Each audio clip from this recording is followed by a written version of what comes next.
बिस्मिल्लाह वस्सलातु वस्सलामु अला रसूलिल्लाह। एक सवाल हमारे पास है कि क्या नहीद नाम रख सकते हैं, इस तरह महविश नाम रख सकते हैं और इरम नाम रख सकते हैं? नहीं। देखिए, महविश इसका मतलब होता है चांद जैसे चेहरे वाली।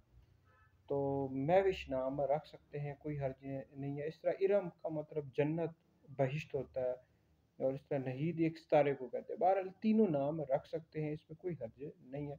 लेकिन सबसे बेहतर यह है कि जब भी आप बच्ची का नाम, बेटी का नाम रखें, तो नबी करीम अलैहिस्सलाम की जो सहाबियात थी उनके नामों पर नाम रखें, या जो अहले बैत की ख़वातीन थी, जैसे हज़रत सैयदा फ़ातिमा हैं, जिस तरह हज़रत खतीजा हैं, या हज़ूर अलैहिस्सलाम की जो अज़वाज मुतहहरात थी, हज़रत आयशा, हज़रत हफ्सा रज़ी अल्लाह ताला अन्हुन अजमईन, तो इनके नामों पर अपनी बेटियों के नाम रखे तो ज़्यादा बरक़ात भी हासिल होंगी। बहरहाल ये जो नाम है महविश या नहीद या इरम, ये भी रख सकते हैं, कोई हर्ज नहीं है।